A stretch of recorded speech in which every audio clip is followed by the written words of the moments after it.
please silence or shut off your cell phones if you would. Or 9 o'clock, I'm sorry. And join us in the pledge. I pledge Allegiance to the flag of the United States of America and to the republic for which it stands, one nation, under God, indivisible, with liberty and justice for all.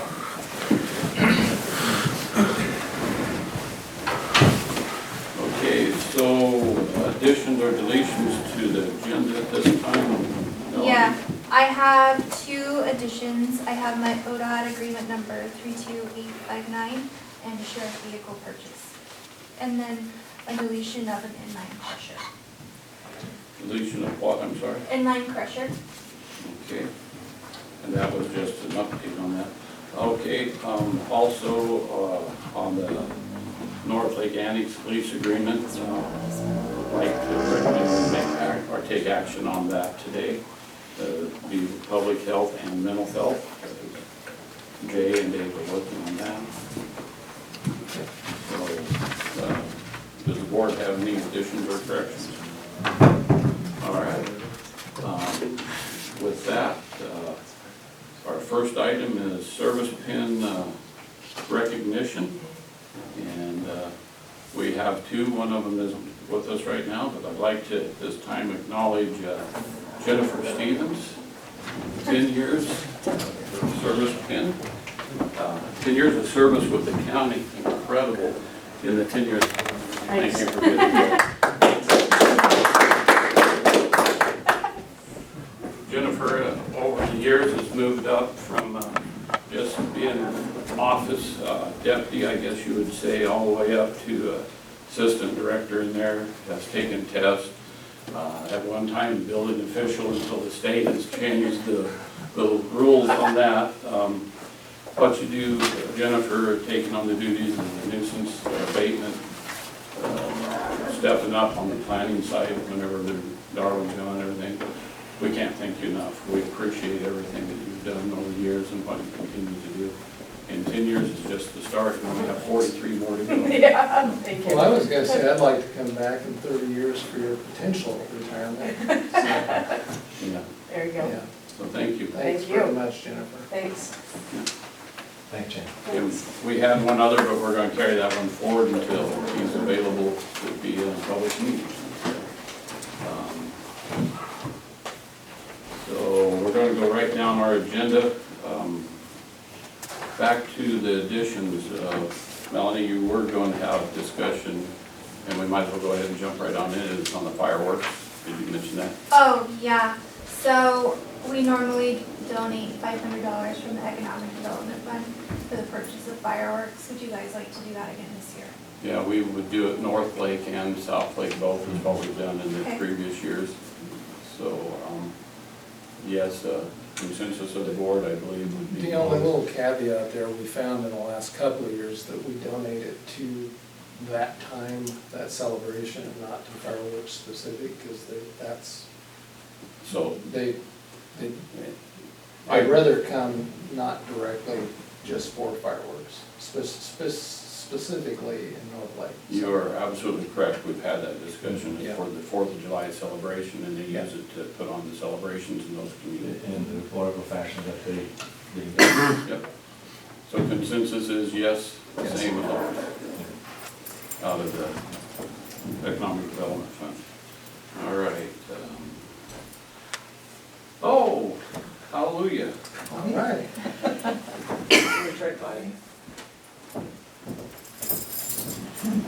I'll let you take care of that. 5 years, it seems like eternity. Charlie? What? Charlie, come on up front, please. Is this a bonus check? Well, this is actually made out of pure gold. So be careful not to trash it. But thank you for your 5 years of service with the county. Thank you very much. Have Appreciate done an it. exceptional job moving the veteran services duties to a new level. Thank you very much. Appreciate it. Yes, Thank you, Charlie. thank you very much, Charlie. That's all I had to come up here for? That's, That's what you were supposed to come up here Well, for. thank you very much. Get back to work. All right, so going down our list, we have budget resolution. Let's go over those for tomorrow. And Carmine, our budget officer. We should talk about budget adoption too today. Yes. Okay. It doesn't- We actually kind of added that. It Okay. might not be on there. Okay, so 17-18 budget resolutions. You have a few before you. And I wrote the summary before I was done giving them already, so there actually is an increase in one fund for one of these resolutions. But let's start with 2017-13C. This is again a correction of a resolution we already approved in May for public health. They will have more materials and services and less salaries than we anticipated. We've gone the other way before, and I need to just increase the amount that we went. I'm going to do this again. Yes, because of the vaccination purchases, we increased materials and services. I went too far. I'm reducing the amount that we're going. We need a little bit more salaries than I had moved originally, so it's correcting that amount. Okay, so this is end of year correction. We need to do. Yes. And then, again, we'll have more discussions about public health soon.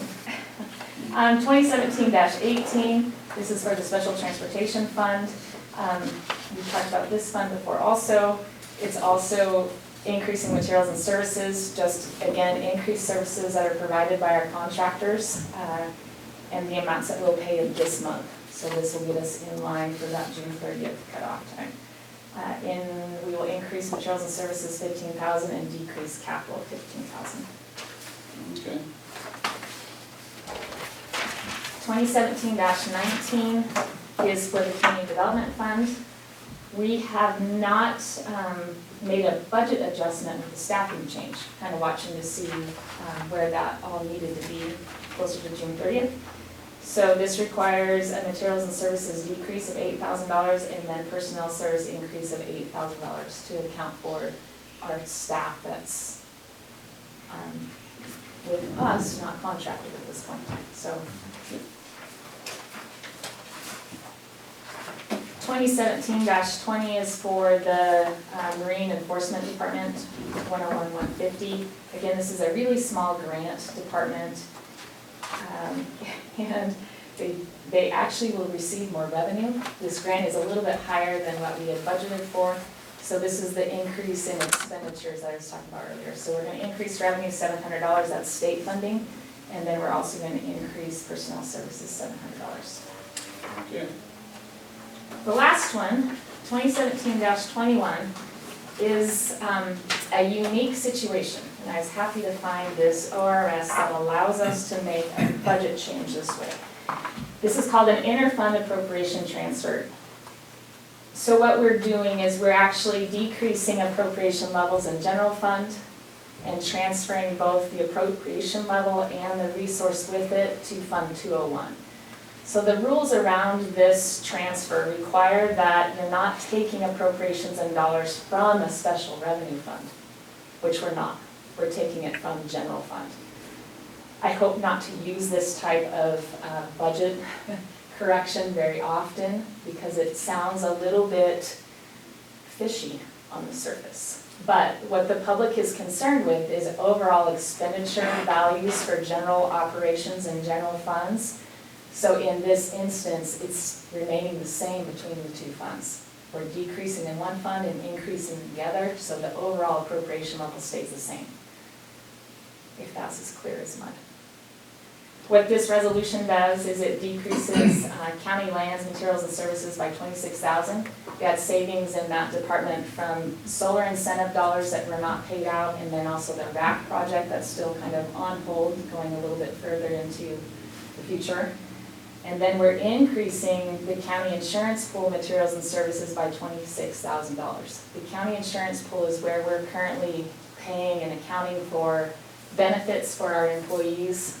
This is due to PERS reconciliations and PERS increases that we've been billed with recently. Okay? So that one's a little bit, like I said, new, but the ORS that allows that type of inter-fund appropriation transfer is 294.463-3. Okay. Any questions on that? I spent time yesterday with Ann. All right. So I can swing those anytime I want. You guys are like, oh, that's great, just do it. Yeah. Okay, good to know. Well, you're signing your name to it, so. Shoot. So Ann, let's go ahead and go over the budget adoption. Is that where you're at next? Yes. So, 18-19 budget adoption. You have quite a pack, I hope, in front of you Yep.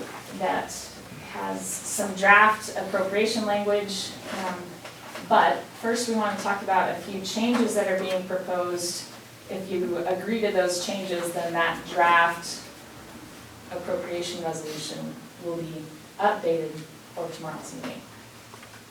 So in your packet, you should have a list of 18-19 budget adoption changes. And I'll just start at the top. The first one's in the building department.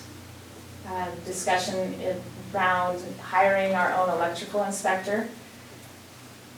The limitation I have with increasing this fund is a 10% rule. So right now, that electrical inspector, even though we know we may be paying more than what I'm stating here of $32,000, I can only move this fund that far right now.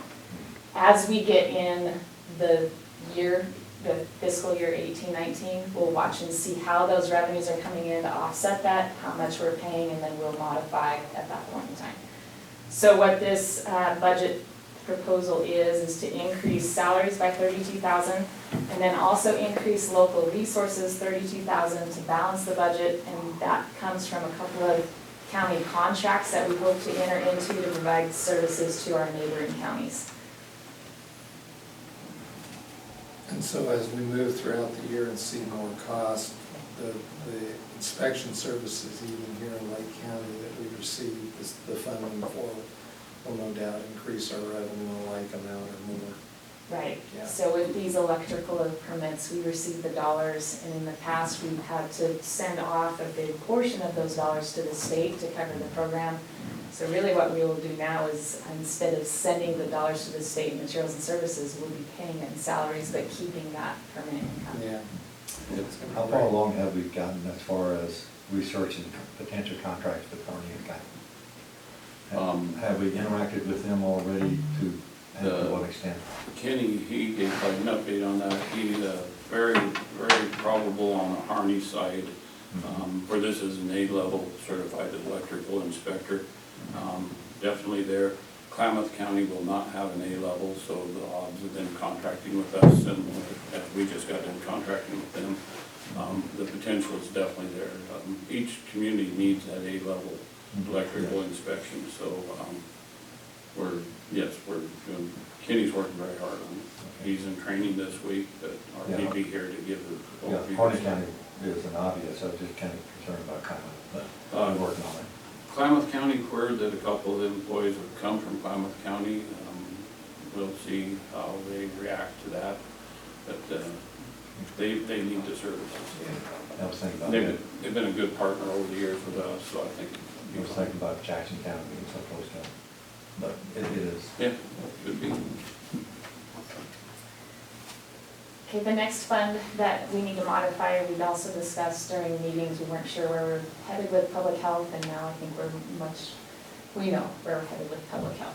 So this change decreases personnel services and increases materials and services by $450,000 because we'll enter into a contract with the district health center. Yes. And they will pay the employees. So instead of them being on our payroll, they will be on the health district's payroll. What this allows for is, my understanding of our agreement is we will pay one payroll July 10th in public health. So it does maintain some salary appropriation level there just for one payroll. You know, one of the employees will be a part-time Lake County employee. You've taken that into consideration within the budget? Probably not completely yet. I don't know what that amount might be. But It's going to be very minimal, but we're going to have that. We've identified a few dollars, but maybe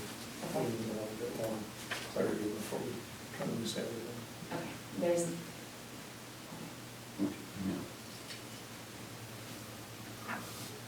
next fund is the Special Transportation Fund. We've purchased some software, and it is a capital item. We've made a down payment, or half of the software purchase has been completed. Once it's all up and running and training has occurred, the second portion of the software will be paid for, but now it's looking like it'll happen next fiscal year. So this budget change increases capital to 25, well, increases it by 25,000, and then also there's grant dollars that have not been captured yet in this fund either. So to balance the fund, it'll be an increase in resources by 25,000. Next small budget change is again in the Marine Enforcement Department and General Fund. Daniel says that grant is actually valued at about $12,000, and we do not capture that in our budget. I don't think he ever works enough hours to actually get up to $12,000, but this increase will get it to $7,000 total. So we're increasing state dollars for that MAP grant, and then increasing salaries by $3,000. The next one is back on that county insurance pool, Fund 201. I don't know why for years this fund is materials and services. There are small amounts that are paid as far as contract services to some of our benefit providers, but for the most part, these are benefit payments that are made on behalf of our employees. So what I'm asking you to do is get this reclassified. I'm changing it from materials and services to personnel services. I don't know, but it's kind of a light bulb moment, especially when we've seen so much PERS reconciliation and how we're having to deal with those payments and get that out. I thought, oh, we really need to clean this up. So it's again, not an increase in expenditures, it's just reclassifying from materials and services to personnel services. The next one I have a note of, it's not on your list, but it's for the landfill. As we know, we're moving in a different direction with the landfill as well. Right now, our budget shows for 12 months of revenues and 12 months of expenses. We are not exactly sure how many months it will be under county operations, so we don't want to make significant changes to this budget quite yet. But the one thing that makes sense to do right now is to not tie our hands with the reserve that we've approved for future purchases of equipment. So what this budget change would do is decrease revenue 25,000 and then remove that reserve requirement. So again, we're not moving probably as far as those revenues will actually be. We're not moving as far as the expenses will actually be. We're allowing for some flexibility there, but we know having this reserve will tie our hands, and we can do away with that right now. And I think as we talked about, I think it's a great idea to not do that, to not have that reserve this year. But as we move forward, as you alluded to, Ann, we're gonna have good known numbers for the next budget cycle, and we'll make adjustments this year as need be. Right. So, yep. Other topics on your list, just to remind you of general fund contingency. Currently, this budget would adopt it at $150,000, which with, again, accurate budgeting that we've done in the past few years, we have not used very much contingency dollars at all. The things that I think we know in the back of our heads could occur this next year, that maybe are risks in some ways, but we also have upside risks, is expenses and income with Red Rock, expenses with the landfill, expenses with railroad, and then also just a little bit of nervousness about the Ruby pipeline valuation. We know that's going to affect our current year tax amount. So all of those things, I guess what I'm saying is that $150,000, I mean, it's just barely enough in my opinion. Like, it makes me nervous sitting here with $150,000 there, knowing the moving parts that are all throughout this budget. We do, like I said, we have some upside potential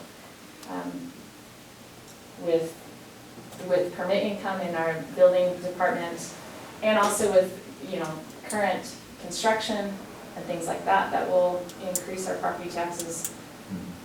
But Well, and I That's think where we're that, at. you know, when you say we have some upside potential, I think we have honestly some great upside potential, but in keeping with how we budgeted and how we viewed our budget, I think it's perfect to look at the concerns of what might happen to cause us expenses versus revenue increases.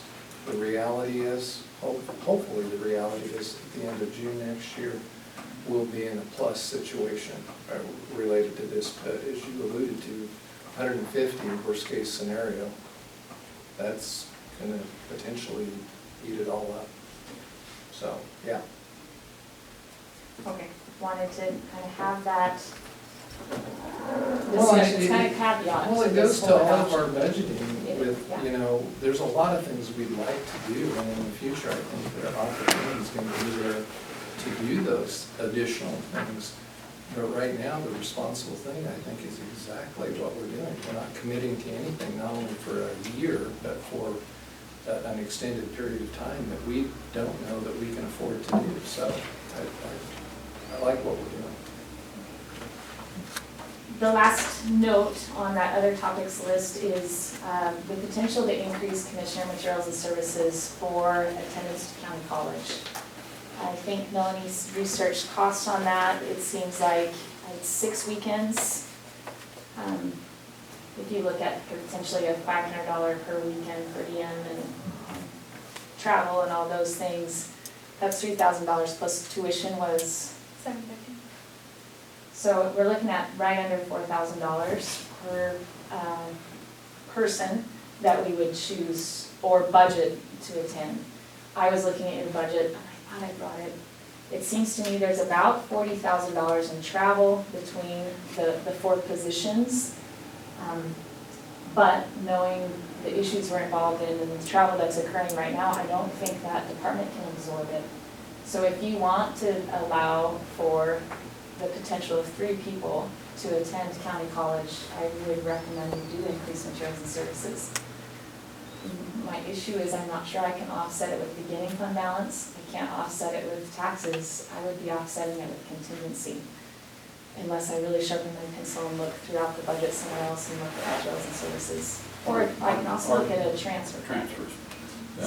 I'll sort of take the lead Okay. on first talking about that. I'm very supportive of this, as we've had the Board of Commissioners for 12 years with no turnover. This year we are going to have 2 commissioners come in, and the county college is, and I think both other commissioners will talk highly of how important that is, to have that opportunity for somebody coming in to learn county operations and many different things.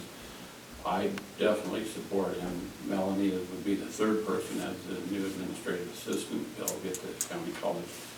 I very much support and would like to see the board support us finding the dollars to make sure that it's available for whoever comes in as commissioner and for Melanie if they decide to go. It doesn't have to be spent, but it's there for the opportunity. And I think for the citizens of Lake County, it's a great opportunity for people to be able to get that education on local governance. I took that full course when I first came on, and it really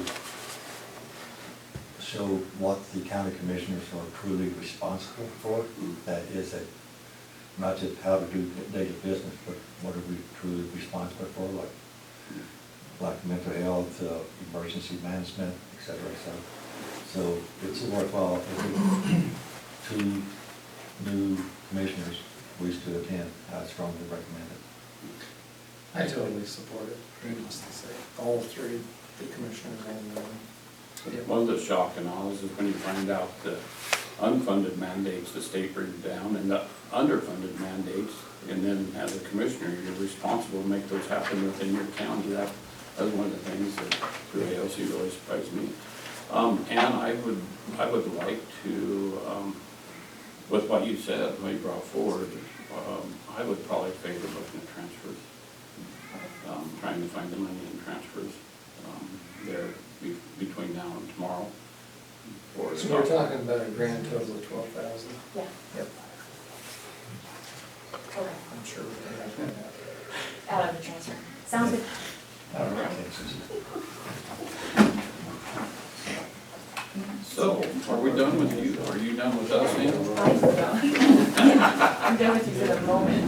back tomorrow with all of those changes. Okay, and then I'll come back here. Okay.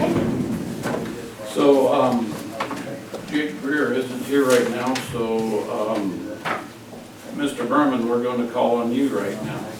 Come on up, sir. North Lake Annex lease agreement. This is one I'd like to take action on today. This is twofold. I'll let Dave explain. It's mental health and public health. So the floor is yours, Dave. Well, we've always had mental health in our annex, as you guys know. And public health.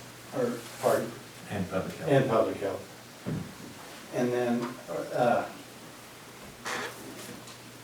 they've been growing, so we've had to, they've kind of took over the annex and they have a lot going on there, so we had to kind of revamp and do some refiguring down there to get all the services that are needed in the annex up there.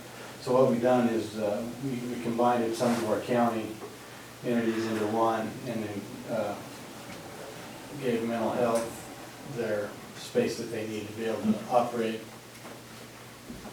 in a good manner. So anyway, what we've done is we took care of that, and then we're gonna start charging them a monthly lease rate, just for maintenance, janitorial, electrical, just all the utilities and the stuff that goes on in the annex. So we put a lease agreement together with the wellness center about leasing for them to pay rent on a month. So we're in agreement now with them, so if I can get that approved, I recommend approve it. So we can- I think it's the right thing to do, and I'll make that motion, that we approve the lease agreement with our wellness center folks, Lake District Wellness Center, Public health. Lake Second. District Wellness Center. Lake District Wellness Center, home health. In the county. A second. Motion's been made and seconded to enter into the lease agreement between Lake County and Lake District Wellness Center pertaining to mental health. That is $450 a month, I believe. Yes. Any further discussion? All in favor, say aye. Aye. Aye, motion carries. A little bit of history on that. Whenever we contracted with mental health a couple of years ago, we opted not, as they're getting services on the ground, charge any rent until they got established, a little bit more there. The impact on that building and the cost there, we definitely know there's that impact now, and they're very acceptable to paying for what the cost of. So that sort of goes into the next lease agreement. Well, the public health, we're gonna go into a lease agreement with the public health side of it. It'll be at no cost for a year. We'll reevaluate in a year to determine if we're gonna start charging a monthly rate after the year. Jay is working on finishing up the agreement right now, and he'll leave it into us as soon as he gets here back from Baylor. And all of the work around that contract is all, the timing of this is important because it is being finalized this week with public health services. And to your point, Dave, just really quick on the zero rent charge, it's because we support the public health program with general fund dollars. We've agreed on that amount. We don't want to now just start taking from that. We want those dollars to go to services and the vision that they have for the services. And in a year, we'll have a better idea if it's something that can be done. So I would be comfortable if there's a motion contingent upon legal counsel's review.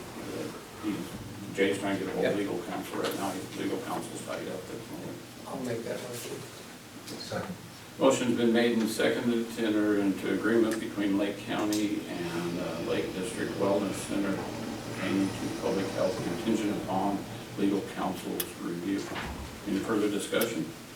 All in favor, say aye. Aye. Aye, motion carries. Thank you, Dave. Thanks, Dave. I have an update I want to give real quick. Okay. The impound yard down on Second Street, the South Lake Annex, or whatever we're gonna call it. The sheriff had bought two 20-foot containers for evidence. They're gonna store down there. They're gonna set it down there. I met with Under Sheriff Hobble. We came up with a solution for kind of keep it separate from community service and the county operations that are down there as well. So we're looking at putting a fence across the back, to give them enough space to put impound stuff with those containers so they can store evidence. And so that's, the sheriff, or the undersheriff had already ordered those cans, and they'll be here Friday. So we're kind of in a rush to get that cleaned up down there so we can get those in place. We don't have to move them once they get here. So they found the money in this year's budget? I guess so. Good deal. And this will make it secure, you've figured out for it to be secure, so that the only people that's able to get into the impound side of it will be the sheriff. Yeah, so we won't, the community corrections and my county staff will not have access to it, which we don't need access to it. Right. We don't want to jeopardize us getting involved with something that we don't want to. Thank you, I think, buddy, yes, Kevin? I just have a, just so I understand, on Second Street, that's gonna only be access then for the sheriffs and the deputies? For the impound side of it and for the, So the impound stuff that we store can be then moved to that location if they're the only ones that have access to it? well, you would definitely think so, and I'll let you talk with the sheriff about that. Thank you.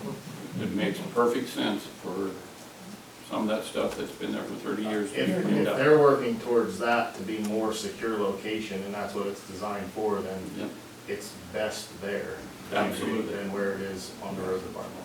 Yep. Thank you. Yep, yep. And so, I guess just, I appreciate you bringing it to the board. You sort of need just sort of the consensus of the board, just so that all parties involved are aware that this is what the impound yard is going to be. Well, it's intended for in the first place. Right, exactly, that was the original, Yep. We're all, you know, we're all county, every department. Concur? And Yep. Kevin, go ahead and talk with Under Sheriff Paul Fowler. Yeah, I understand that sheriff is still kind of part-time. yeah. Okay. Thank you for the work on that. Thanks, Dave. So, you're done with us? I'm done, you done with me? Would you mind, check and see if Jake's around, and we'll go, he's on after, get him and Kevin here. Yeah, because Oh, you wanna go see Jake? Yeah, it'll be a little while, we got Kevin first. Okay. Come on up, Kevin. If we can, I'd do the co-op with Yep. Shane. Yeah. that's perfect. You go ahead and take the hot seat. I did not. Welcome, Morning Jake. again. So in previous work session, I brought to you guys general overall agreements so that we can enter into specific agreements that we talked about and passed at that time. This is the specific agreement that I had given you a draft version of that shows some dollar amounts of the work that we plan to help Forest Service with on the slide on Velvet. Yes, as you're aware, gentlemen, Yes. the primary agreement is an agreement to do agreements, basically. And it's a really neat instrument. This is a first project agreement, so it's kind of exciting because it's kind of hopefully the first of many. And what we would, what I hope to do with Kevin once our field season slowed down is have an annual meeting where we will discuss not just projects like this, but work of convenience, that we can add roads and add projects and be able to help each other out more. It'll also give us a lot of freedom to help out as a single team if there's emergencies, things like that. So it's pretty exciting, and what this one does is it will fund up to $90,000 for the road department's assistance to finish up the prep work and to pave our Dog Lake slump. So it's nice to be able to find a way to bring some local dollars to the local government level. And this money was given to the Forest Service through ERFO for that storm event, which is you all would get FEMA, of course, in an emergency like that. as well as benefiting the county. It also benefits the Forest Service to do it this way. It saves considerably from what it would cost us to do the same project with a contractor. So it's really, There's a topic you might just expand on just a little bit, because that's what I hear is the private contractor versus the county. sure. So just for the audience, we can expand on the benefit to the Forest Service on that scenario. Absolutely, absolutely. While we do have contracts with local contractors as our budgets, especially the roads budget, the engineering budgets continue to decrease, it's an overall problem. We're really having to become inventive to figure out how to get work done, especially in an emergency like this. And one of the advantages of this also is it allows for a, in this case, not so much because it's our first, but it will allow for a quick turnover, whereas our contracting process is a bit cumbersome. Well, Shay and I don't know the most recent figures. I worked on this a couple of years ago when, prior to the new administration, Under Secretary Bonnie was in office at that time. And the figures I received for the last budget at that time for the Forest Service, I think was somewhere around $650,000. The engineering, just the general budget, not grants or anything else. And to put some perspective on that, the thousands of roads that you all, we know they're not all maintained, but you all have in the system between the Fremont and Waimea is incredible. So anything we can do to cut those costs, provide the service, because at the end of the day, what it's providing service to is our citizenry. Right. And we're doing it both in the financial side of it as well as the access side. So agreements like this, while we like to do as much private contracting, all of us do, as possible, we have to look at all of those things that make financial sense as well, so. Well, Getting more done with less money. Yes. well, and intergovernmental agreements across all governments is the way that things are really starting to push, is that partnership. This fits perfect with not having to mow and demow and everything, because we're working in that area. Right. And where you're talking about in the future, as if you have that yearly meeting with our road superintendent, then you'll know where we're gonna be putting our oil, where we're gonna be having our equipment, and vice versa. He'll know where you're gonna have your equipment. That can be a very good partnership. So, looking forward to It's that. great. Yeah. It's exciting. Yep, appreciate it very much. So we will act on that tomorrow. Yep. Okay. Excellent. Okay. Thank you, Jay. Sure appreciate that. Thank you. Yep, it's exciting. Look forward to setting up that road trip. Yes, definitely.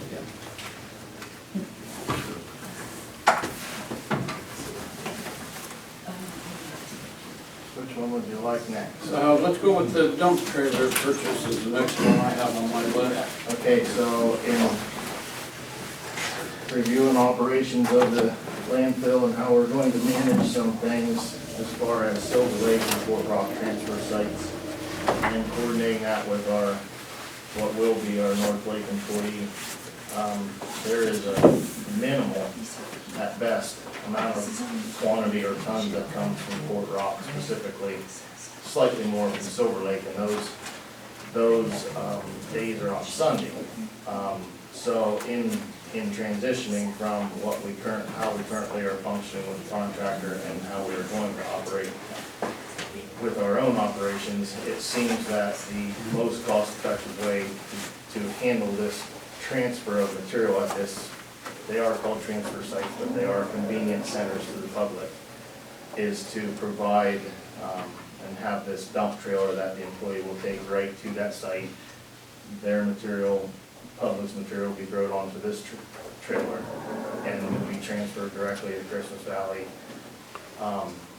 weighed, which will help us study the exact quantities that are coming from those locations. So we put out some quotes. I actually put out 4. The handwritten notes there is from ACW Reynolds in Burns that I actually saw coming back through Saturday, coming back from another investigation trip. And their price was pretty high. I have one there from Frontier, and the lowest, if you will, is C-Bar Seat Truck Sales in Central Point, 7261.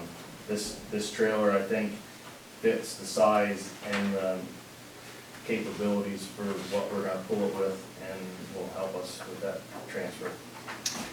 Sounds good. One of the most important parts is the tarp that goes over the top. Yeah, we have tarp on there. There's a couple other things that I asked for on there, just to help manage that transfer of solid waste. Okay, we'll act on that tomorrow, sir. Potential landfill extension is the next thing I have. So potential is moving forward now, not potential. Melanie should have got the Yes. signed copy. Okay, so yesterday Mitch Brown and county entered into this extension. The language hopefully is there in front of you. There's some items there that I'd like to go through for public notice sake at this time, that we will be managing and improving some signs and different things for public knowledge. So to start off, this is a 92-day extension by the calendar days that gets us to September 30th. During this time, the contractor will fulfill all obligations currently in the existing contract. In this transitional time, in my discussion with Mitch, he has been most receptive to this transition and helping us transition from his operation to ours. And in that discussion, we also discussed the account customers. We are investigating, both Christie and myself are investigating the right kind of software that we need. We've seen some very elaborate setups at Deschutes, and we've seen some more fundamental setups at Klamath. I have one more landfill to visit that takes on similar tons and is laid out very similarly to us. So I hope to do that here in the near future, and then we can decide on a software that integrates with scales and accounting. So he's agreed that in this transition, we'll share that customer information so that we can have a list of people that we will bill for, just like they get now. During this extension period and starting July 1st, we will follow the secure load rules that were actually implemented a long time ago. We found several brand new boxes of pamphlets dated from 2008, which still pertain to today, that discuss what a respectful secure load is and what a non-secure load is. And we are going to hand them out. I discussed this with Mitch's scale house attendant yesterday. As they come in for public notice sake of a warning the first time, they'll get this pamphlet, but unsecured loads coming into the landfill after July 1st, after that warning, will be attached a $5 fee for that. One of the main concerns in any landfill is litter. We suffer from that problem because of wind, and we do not want to add to it because of unsecure loads, not only inside the fence, but wherever that load came from. I see it every night. The highest point is right there at Sandy Slope where the greenhouse is, because that's where people start picking up the speed. So hopefully there will be a transition. I'm sure there will be some unhappy folks, but the ultimate goal here is to improve the quality of the environment and not litter everywhere going to the landfill. Starting July 1st, in the current contract, there was language that allowed for the material that hit the ground to be the ownership of the current operator. We are excluding salvaging and scavenging because it is our operation starting on July 1st, regardless of this extension. It is our liability, and scavenging and salvaging is not something that we are gonna encourage moving forward. For the audience, explain the salvaging and so forth. So salvaging specifically is not the salvage of metal or scrap that can be reclaimed and sold as revenue. Scavenging and salvaging are repurposing of someone else's disposed of solid waste. That will not happen any longer. There's an inherent safety risk with rummaging through solid waste on the tipping floor shed.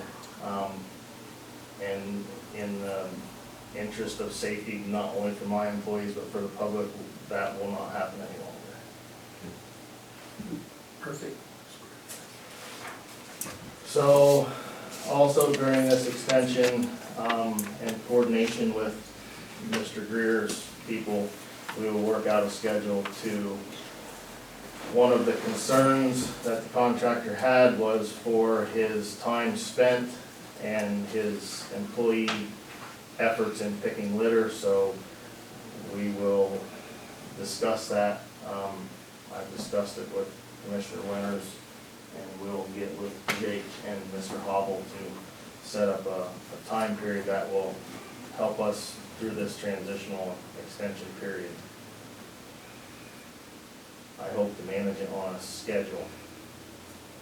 But included in that is the active responsibility that the contractor has in managing the alternate daily cover, which when it is not followed, adds to windblown litter, and that is the whole point of doing this. So, in coordination with the contractor, he understands that, and will make every effort and attempt to minimize windblown litter with proper daily cover.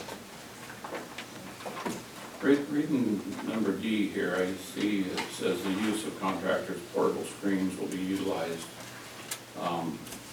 Years ago, because I was one that built quite a few of them in the road department, I don't know if what ones are his or what ones are not, but there should be quite a few of the old ones that. They've been over the course of time, not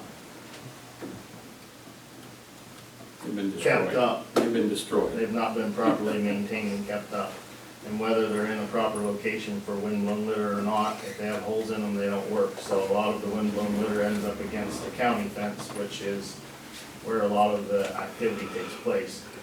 The problem with that is that litter gets into stormwater, and right now we are making corrections to our stormwater management plan, and so these things all tie together. So to answer your questions of who has what, there's no labels on anything there, so we will work that out as time goes on. Yeah. That is not the only thing that is at the landfill that doesn't have a label on for ownership, I will say. Okay. All those things will be managed out in this transitional We'll period. be working all that out. Okay, thank you. And the last subsection here, E, discusses entertaining future extension for specifically the transfer of containers. Not the reception of solid waste, but specifically the transfer of containers from Christmas Valley and from Paisley. And those things are all in the works, as they say, currently. Yep. Perfect. And this extension and everything, which I know, but just for the record, has all been reviewed by legal counsel and it's ready for approval tomorrow. It was reviewed with legal counsel prior to me shipping it to Mitch. And I just want to say one more time that Mitch Brown has been most optimistic in his efforts in helping us transition this into county operations. And Mitchell Brown Engineering has already signed that, Yep. and so tomorrow when we sign it, it will become effective. Well, like Mitchell Brown, I know it's all just common knowledge, but Mitchell has been the contractor for the last 20 years, starting with an initial contract of 5 years with 3 extensions. And that contract, as it was extended, could no longer be extended. This was a perfect time for us to have this, and Mitchell's cooperation and the willingness to work with us has been instrumental in this transition being so smooth. So, And- thank you. And your efforts to get up to speed and identify the best way to promote, appreciate it. I think that's all three of mine. I canceled one of them. All right, Yeah. thank you. You'll be here for our 10 o'clock time. I will be. All right. Jake? You're up This one, next. Jake, or you want the cushy leather one? I'll take this one. Falmouth County juvenile detention. Good morning, Jake. Good morning, Commissioner. So before you is our MOU for 18-19 fiscal year for our juvenile detention. The cost has remained the same. Our bed usage unfortunately has gone up. This last year we exceeded our bed usage because at the time we had 2 juveniles in custody pending Measure 11 crimes.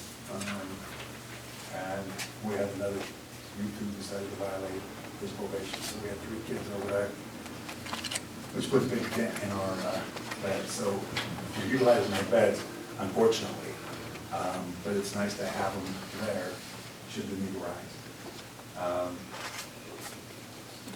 We currently have 1 youth in detention right now utilizing the bed, so it was also pending Measure 11 crime. So we've been hit hard this last year with Measure 11 crime.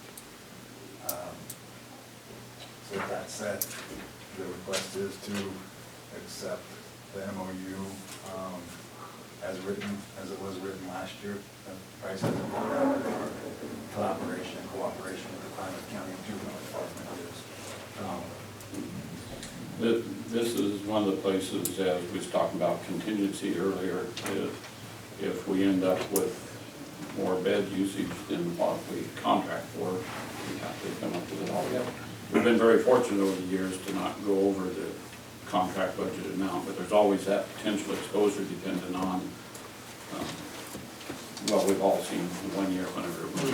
And unfortunately with Measure 11 crimes, it's just not the juvenile department involved in the case. We have the district attorney is also involved in the case, so, and that's how it is. Everybody in the audience, including on the camera, just a short synopsis of Measure 11.